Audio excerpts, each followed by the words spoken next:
to another Western Ag Life Voices podcast, where we celebrate the people that make up the rich fabric of the Western lifestyle. Please do us a favor and thank the sponsors, because without them, we couldn't bring you these free podcasts.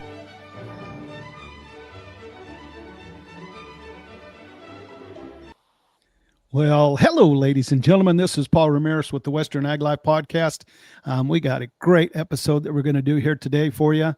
Kind of excited. We're coming together with one of our first national sponsors as far as synergizing with another company. And so I know I've been talking to you guys a little bit about it for some time now, about our relationships with Arbuckle Coffee. However, we're going to solidify it today. I got the president and the owner, Mr. Josh Willis, is on here, and I'm super excited. I've known Josh for quite some time now, and he has a fantastic company. He's even a better person. And truly, I wouldn't bring something on that I really didn't believe in, and that I didn't believe that it was superior to any other product out there. And I'm telling you, we're big Arbuckle fans. And those of you that are going to hear a lot about the Arbuckle Coffee and the brand, you know, historically, it's the cowboy coffee. You know, years ago, it was the coffee that was in, you know, they had their own drawer in the chuck wagons, and it's been around for a long time. And so I'm going to get Josh to give us a little bit of history about how they came into the company, and, you know, where the company is, you know, where it is today, and then, you know, kind of into the future of where their coffee is going to be. Josh, how are you doing today? Good. Paul, always good to see you. Thanks for doing this. You bet. It is good. And, you know, certainly we've been friends a while, and, you know, and you're you know, one of the nicest people I've ever met in my life. And I won't go into details about all the mushy stuff, you know, that, but you've just been a good person. And, but more importantly, you know, I'm super excited. You know, your coffee is just absolutely phenomenal. And I don't think enough people know about it. And so that's going to be one of our goals here in the future, you know, is to get more people to enjoy your product. And, you know, it really is superior to a lot of other, you know, coffees that are out there. So that being said, Josh, why don't you just kind of give us, you know, a little bit of Arbuckle history about the coffee itself, and then maybe, you know, we'll kind of go into, you know, how your father acquired the rights to it, and then, you know, let's just have a conversation about that. So let's go back to Arbuckle. Tell us a little bit about what you know, as far as Arbuckle and how it started and so forth. Sure. There's quite a story to it. John and Charles Arbuckle were brothers that went into business with their uncle in Pittsburgh, Pennsylvania in 1859. And they had a general store. They got into the coffee business, and they got into coffee roasting. John Arbuckle was really just a big-time entrepreneur, but was always starting businesses and doing different things. And he really just fell in love with the coffee industry. He was the absolute first one to put coffee into to market them in a 1 pound package. So in the late 1800s, Folgers started during the same era around the San Francisco area. However, Arbuckle was the first to be in the 1 pound packages. If you went into town, if you were a cattle rancher, cowboy, homesteader, you went into town to the general store and you bought coffee in bulk, unroasted, and you were roasting it in a skillet over the campfire or at home over wood burning stove. And it was a very tedious, it was a lot of work to make a good cup of coffee. If you happened to buy roasted coffee in bulk at the general store, you were doing great.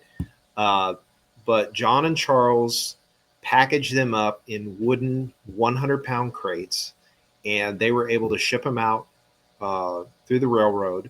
And that's why the catchphrase, the coffee that won the West, started, because the cattlemen and the cowboys out on the range, that was the only coffee that they knew. There's been Western novels and a few movies where they had a line, we better go into town and, get some more Arbuckles. And it just became synonymous with getting coffee. So Arbuckles Ariosa, the Flying Angel trademark, started in 1873. And that really put them on the map. They opened up a roasting facility in New York City, and they were the absolute. I mean, it was so long ago. I hate that it was 150, 160 years ago, but they were the largest roaster in North America for quite some time. With that said, time flew by. John Arbuckle passed away in 1912. He didn't have any children, and his brother Charles passed away 4 years later. So Arbuckle was being run by a sister and a nephew, if my history is correct. They did the best that they could, and they had all these trademarks. They had Ariosa, they had the Plainsman, Compono, Yuban, which was John Arbuckle's Yuletide blend. Yuban was what John Arbuckle gave to his friends and family at Christmas. Oh, is that right? They sold out in the 1930s, and General Foods bought them out.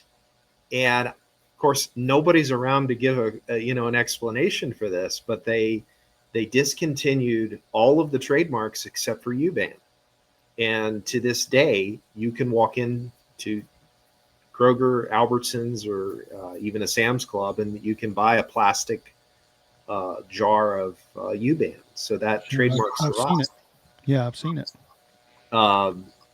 Yuban was pretty popular in the 1970s. They had quite a marketing push, TV commercials, 70s, early 80s. So Yuban, for whatever reason, is the one that survived.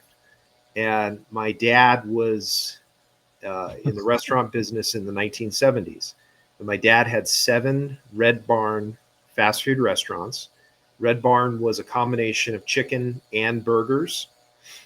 So it was kind of like a McDonald's and a KFC combined. And he did really well. He and his partner did very well in the 1970s. And they started a breakfast program. And my dad was doing these customer intercept interviews about the breakfast. And they all said the same thing. They all said, "We love this place. We love your food, but you have the worst cup of coffee we've ever tasted."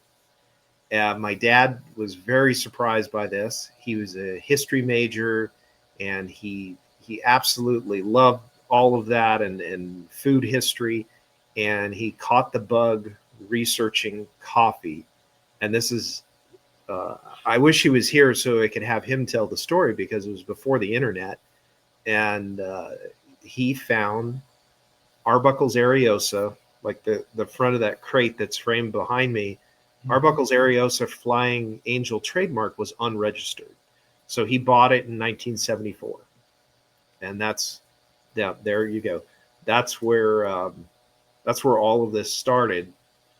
And Dad decided to get out. He was working incredibly long hours, decided to get out of, we were living in Pennsylvania at the time, in the Harrisburg area. So we decided to, and I apologize, if I don't move around enough, my light goes out. So I'm sorry about that. Let me just. All right. Yeah. So we moved to Tucson in 1979, and he started Arbuckle as an office coffee service, and he expanded into food service. And then we expanded into e-commerce around 2002. I think it was the first year of our website. And so it's just evolved from there. I mean, it's 51 years of history of him owning the trademark. However, it's, as the cliche goes, it's all flown by. So here we are. And so that's kind of the Reader's Digest version of Arbuckle. Sure. And your father, he passed away how long ago? We lost him unexpectedly in March of 2022. 2022. So yeah. So you had COVID, and then you had your father. So you've kind of this 5 years, I imagine, has gone by pretty quickly, huh? Since COVID for you. Yeah, we lost Mom last summer, and it's I can't really articulate it. It's really interesting how you can go through so much and time still flies by. I'm not quite sure I understand that, but the last 3 years, obviously, it's not the same without them being here. So I inherited Arbuckle from my mom and dad. Well, and certainly I had the pleasure of getting to meet them both. And I know certainly your father had a real passion, for the coffee, and he was a really smart businessman. I could certainly pick up on that from him. And so you've taken on the task now of continuing on with the Arbuckles. And so, I want to go back. You said in 2002 you started this commerce, right? Online commerce. Yes. That must have been, that was pretty high technology, right? At that point in time. We were pretty excited about it. Boy, I wish I had a screenshot of that website. It was very basic. We had a friend that really did a lot of the heavy lifting and the programming to get it activated. And I was part of that, but I was out of the business up until about 2011. So it was one of the best things we've ever done for sure. We've got quite a database. We're shipping in all 50 states now, and we have a really nice. It's on a Shopify platform. It's been on Shopify since 2016, and Shopify has been really good to us as far as growing the platform. So it's been great to we still have local food service here, but it's pretty awesome to be able to look at some of these orders going out. And Texas, Florida, Ohio, Pennsylvania, New York, we're literally in all 50 states. So it's grown. Boy, it was slow going those first 10 years. But then with the marketing and SEO and the email marketing, it really started to take off. Well, and then your product, because once somebody drinks your coffee, there's a difference. We buy all specialty grade Arabica. So specialty grade would be the equivalent of prime beef. It makes up a very small percentage. The demand is high.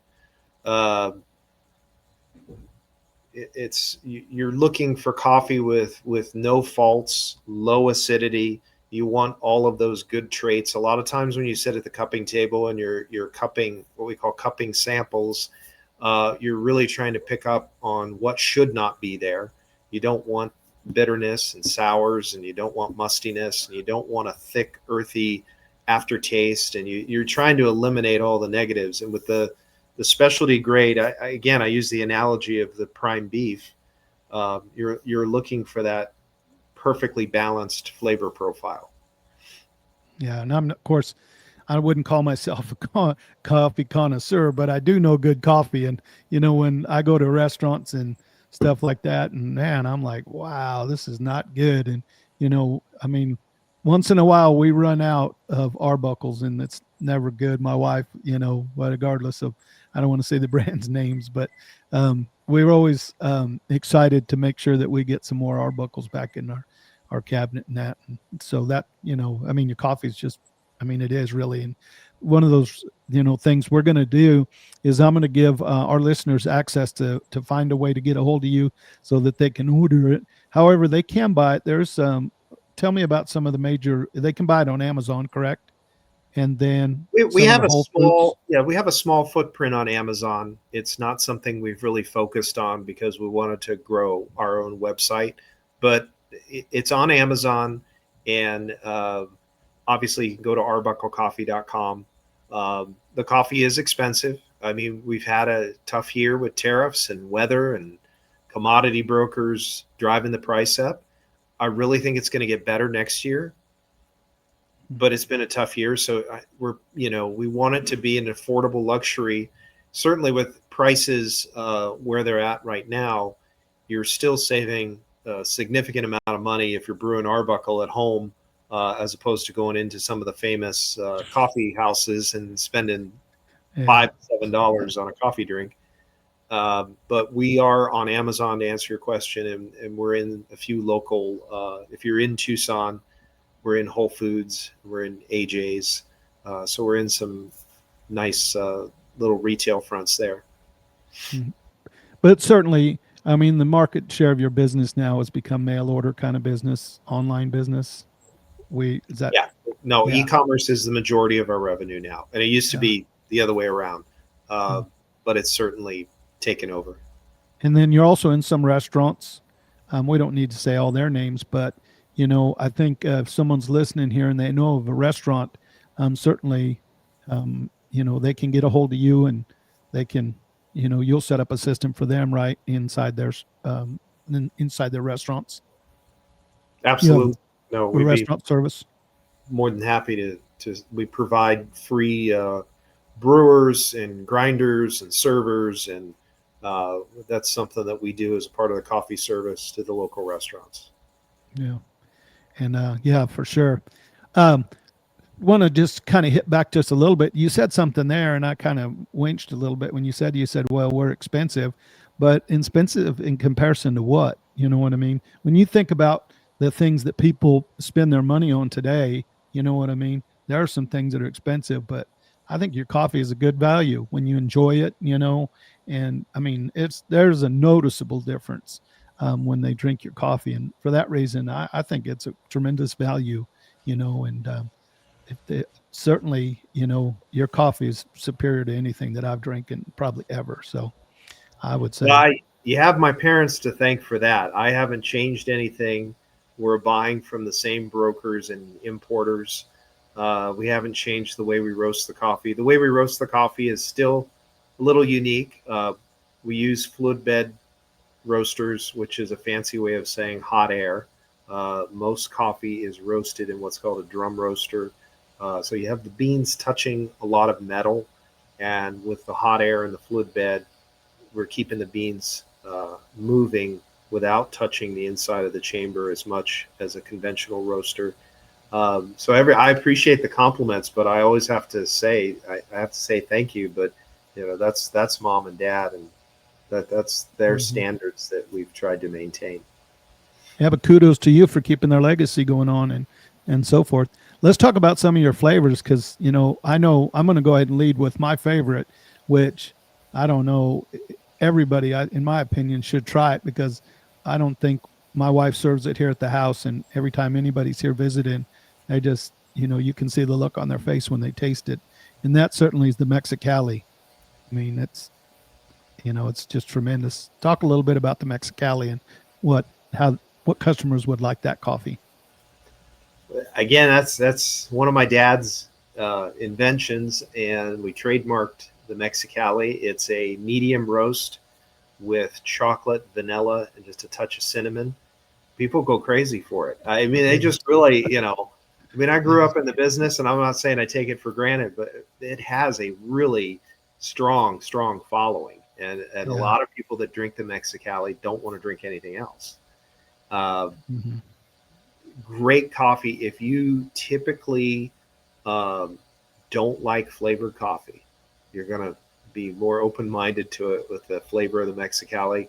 And if you typically like cream and sugar in your coffee, which I don't do personally, but a lot of people do, the cream and sugar is going to really bring out all the chocolate and vanilla notes, and the cinnamon is just kind of complements. It pairs well with the other two. So if you're a cream and sugar coffee drinker, you're going to love it. I'm sorry about that light there. That's all right. Put your hand up again. Sorry, I got to wave to let it know we're still here. I'm glad you paid the bill. So it's so funny. At some point, you just get tired of waving, so you just do your work in the dark. Mexicali's got a strong following just because you can't get it anywhere else, and there is kind of a up and coming roaster. I won't say who it is, but they have a semi-famous actor as their spokesman, and they've rolled out their version similar. And what we're doing and the quality. First of all, I do have to tell your listeners and people watching that a lot of times, if you like flavored coffee, you're buying inferior beans. You're not buying specialty grade. Because they're masking something, right? Because they're going to spray the extract, or sometimes they like to use a powder. They're going to add the flavoring to an inferior bean, hoping that it masks any of those bad qualities that they disqualifies it as a specialty grade bean. We're spraying very expensive extracts on specialty grade Arabica beans. We don't alter the quality. We certainly don't buy something below specialty grade. We're not buying a premium bean below that, just because it's going to get flavored. So you're still going to get the same quality bean. And I think that is definitely coming through. And I think a lot of people like yourself are picking up on that, because it just has, everything is just such a clean flavor profile. There's no faults in there. The other thing about Arbuckle coffee that I would tell you about the Mexicali, as well as any of the others, is we always do the cool down test. So we'll sample a lot of the competition up against our own coffee. You want your coffee, one thing that we do is you want your coffee, if it does cool down, if you get distracted and you go and do something else and you come back to a lukewarm or cold cup of coffee, it should taste the same. Mm-hmm. A lot of commercial grade coffees, as they cool down and they're no longer 195 degrees, they'll start to break down, and the sours will come out, and the bitter, and there'll be some traits that'll come out. You're like, I need to warm this up. Ours will not do that. And again, it just goes back to the quality of that bean. Mm-hmm. So does, and I'm just out of curiosity because I had never thought about this till you just mentioned it. Does the temperature of the coffee does it play a difference in the taste? You know, like I noticed some restaurants serve really, really hot coffee, and sometimes I wonder if they do that for a reason. A lot of the industry still wants to brew at 205 or more degrees. You're when you're thinking about that extraction in the filter, you're, at the end of the day, we're just pouring hot water over coffee grounds. But there's a lot of nuance with the grind itself, as well as the quality of the water, the temperature of the water. So if you're 205, you're scorching those grounds, is what we've always believed. And we deliberately calibrate our machines to 195. And we've always, been a staunch believer that 195 was the most suitable temperature to, so that you don't overdo it. First of all, you don't want to, you always have that, famous McDonald's liability story. You don't want something so hot that somebody could hurt themselves, but you also don't want to be scalding such a good product. No different than you're not going to want to overcook your steak. You want the temperature to be just right to bring out all of those traits. So the 195 is where we stand on brewing temperature. And I've certain experience, like what you were talking about. Once coffee cools off, all of a sudden doesn't taste as good. And so definitely. Tell us about a few other little flavors that you have. I noticed my wife, of course, she's an Arbuckle fan, and she was at a resort, and she came across the new horchata. She was a little disappointed that she didn't hear it from me that there was a new flavor out. It's sort of up and coming. It's again, the extracts that are used on that are really good, high quality, and it's sort of an up and comer that's gaining popularity, and it's got a nice, again, if you add cream and sugar, it really complements those flavors. So that's that we're getting more traction with that one. What's your number one seller? Well, Ariosa's by far number one because it's a medium roast. It's a Central American blend. It has good acidity. When we say good acidity, it's not flat and it's not muted in any way. It's got some good flavor profiles. Every Arbuckle coffee, we want low acidity, a touch of smoke, and a touch of chocolate. And a lot of the blends are just sort of a subtle variation from that starting point. But Ariosa is number one. Mexicali is number two. Number three is Cattleman's blend. Cattleman's is really never had negative feedback on the Cattleman's. Cattleman's is a partial French roast blend. It's just got it's similar to Ariosa, but it's a little more smoke and almost a natural, it's not flavored, it's almost a natural dark chocolate finish. And the Cattleman's I love it. I mean, that's what I brew at home, and it's very popular right now. Perfect. And so does the Ariosa doesn't have any flavor to it also? That's a natural? The Ariosa is a Central American blend. It's a medium roast. So in the coffee lingo world, it's what's called a full city roast, and it passes that cool down test really well. It tastes, if it does cool down, it's the same flavor profile. So it's by far and away, and I'm sure that story behind it and the peppermint stick that goes in it, I'm sure that has a lot to do with it. But Ariosa by far and away is our number one seller. And so, like, if a restaurant was to call you up and just say, "Hey, Josh, we're interested in putting your coffee in our restaurant. We want to serve it here to everybody," what kind of be your recommendation? What would that be? I'd want them to start with the Ariosa. That's a perfect starting point, and see how that pairs with their menu and the kind of feedback they get from the customer. We can always just go with an Ariosa Dark, which is the exact same blend, just at a higher temperature, higher roast temperature, a little bit darker, more robust flavor. Cattleman's is really good. You can never go wrong with a French roast Sumatra. French roast Sumatra is very big, full-bodied, low acidity again. But Sumatra's just got a hint of fruit and earthiness there. It's very subtle, but it does separate it from the Central and South American coffees. I'm trying to think of what else. I mean, those are really the big top four as far as a restaurant's menu. You never go wrong with a good Colombian coffee. The Colombian coffee that's exported, we get the best of the best. So they're absolute top tier specialty grade coffees are always being exported to the United States. And the Colombian coffees are just absolutely some of the most consistent year after year. And do you also have a decaf product? I'm asking you, and I don't even know if you have decaf. Yes. We have a Swiss water processed decaf, as well as we have a Central American decaf that has more of a proprietary decaffeinated process.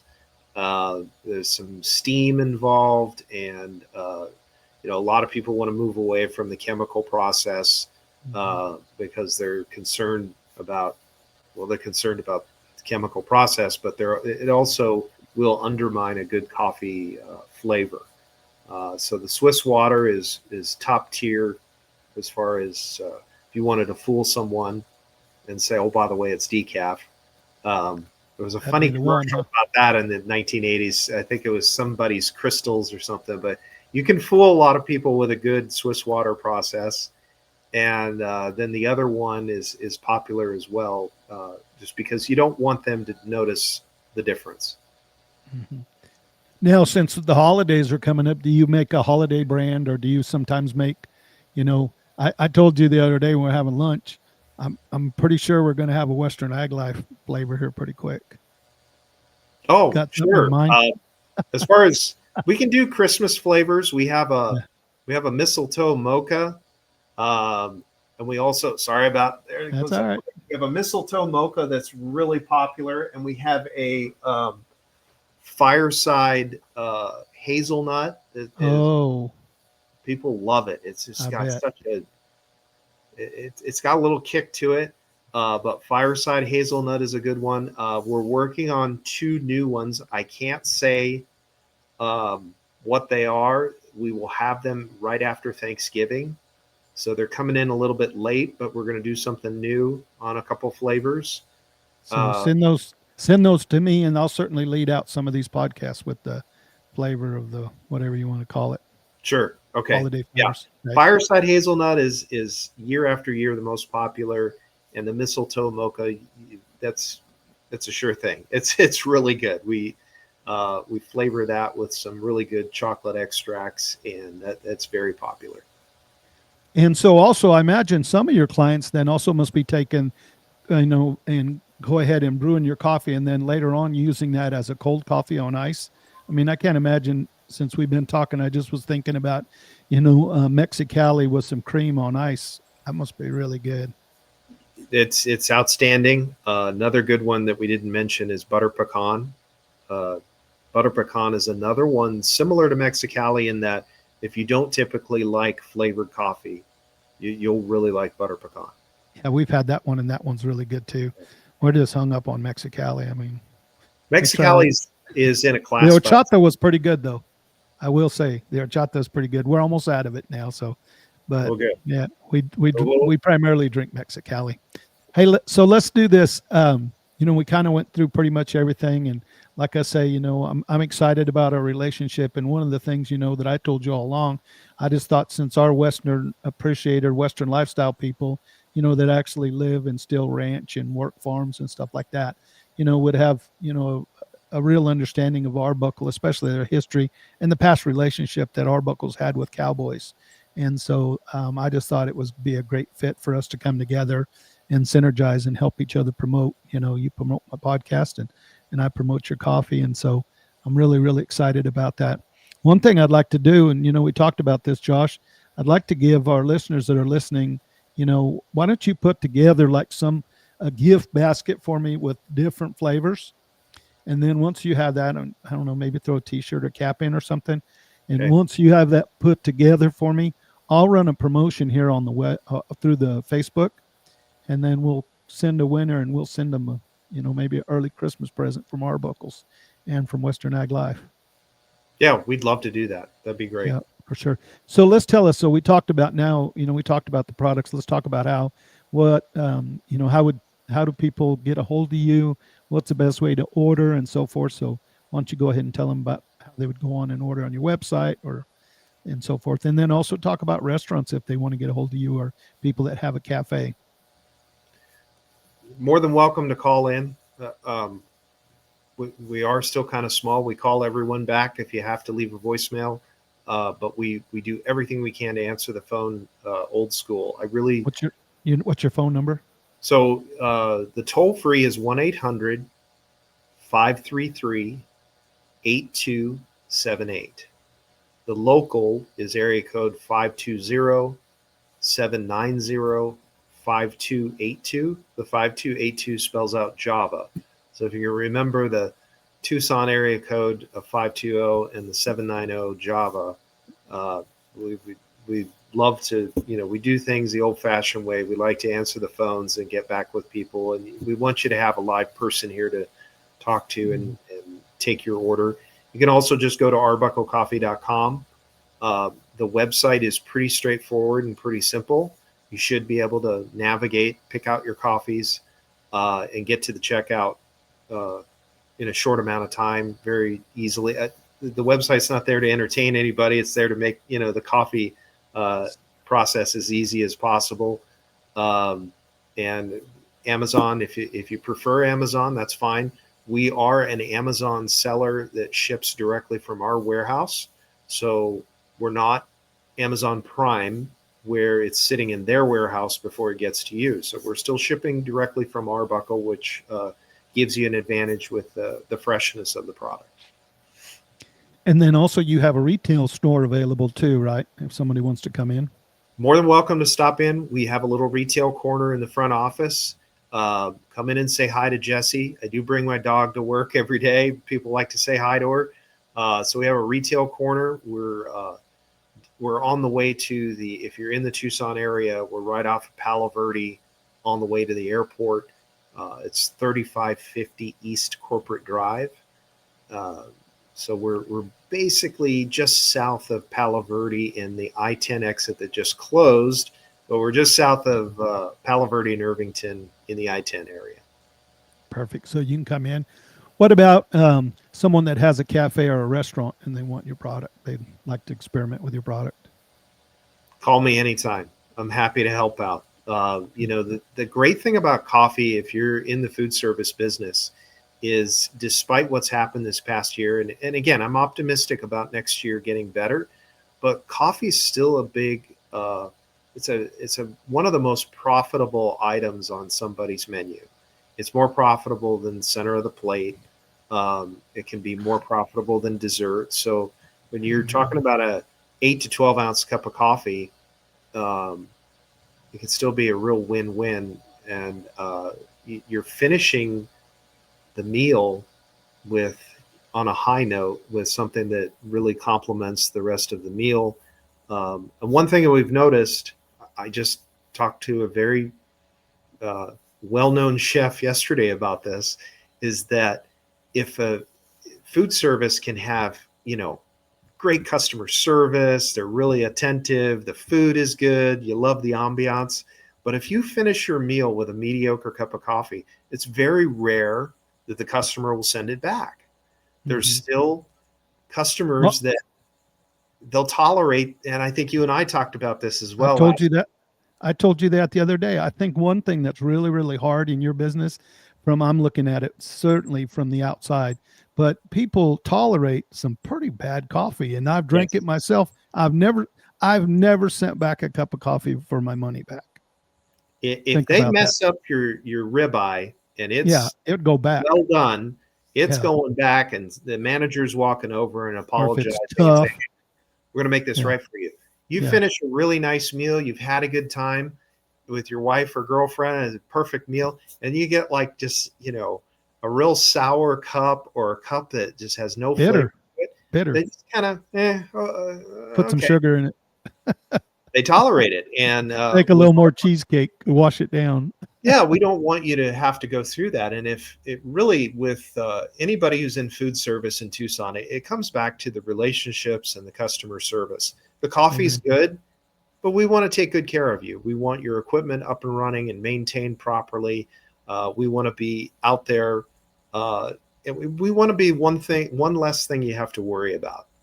Yeah. And like you said, I was in retail for a long time, and, in my deal, we could do all the things inside the store. And then when we sent the client out to load out, if my guys in load out either slam the product down or shut the door too hard or were rude or whatever, well, that was the last experience that the customer left the store with. And certainly restaurants should look into it.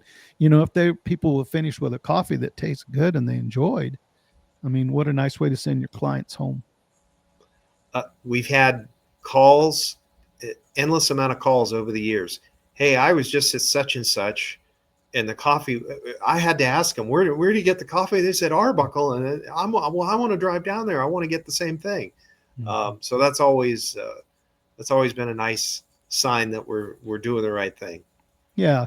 And, I know you said it, and we're not going to beat this horse to death, but, price is one thing, but to justify value, you know what I mean? And an enjoyable product, I'd rather pay a little more for something that tastes good and, and I enjoy than, to get a good deal on something that I really don't like. I don't know if I mentioned this. The website has a 60-day money-back guarantee, and I can afford to do that because it's not that often that the coffee's coming back it's actually pretty rare. So we do stand behind the product. And I don't ever want to compromise on the quality. No, and you don't. And that's why we're having this discussion today. Like I said, I wouldn't align myself with somebody that I didn't think, cares as much about stuff as I do, like you do. So certainly I think we're going to be a good team together. And so I thank you for coming on board, and I'm going to let you go. I know you got plenty to do. I appreciate you taking out this, almost an hour of your day for us. And so we'll be in touch, and, we look forward to our relationship, and I'll put together a promo here coming up soon for the holidays where somebody can enter, and we'll send them an Arbuckle holiday gift pack. How's that? Whatever we can do to support you. I'm very grateful. Paul, you've been a true friend, and I really appreciate all your support, especially over the last 3 years. And it's been a real blessing, and whatever I can do to support you guys, I'm here for you and your listeners. Well, we're here. I want my listeners to drink good coffee and to enjoy their coffee in the morning. I know if they order some Arbuckles, they're going to start their day off right. We can help you with that. So, all right. Thank you again. Hey, I'm going to let you go. All right, ladies and gentlemen, we're doing the wrap up here today with Josh Willis. He's the president owner of Arbuckles Coffee. And like I say, those of you that are just tuning in here, maybe a little late, we've started a relationship, and now Arbuckles is going to be the official coffee of the Western Ag Life podcast. And so you'll hear a lot more about it. We'll feature some of the coffees from time to time, and like Josh and I talk, we'll have a pretty nice promo coming out to send somebody prior to Christmas an Arbuckle gift package. All right, Josh. Awesome. Thank you, sir. Tip of the coffee to you. Okay. Take care, Paul. All right, ladies and gentlemen, this is the Western Ag Life Podcast. If it's Western, it's probably us.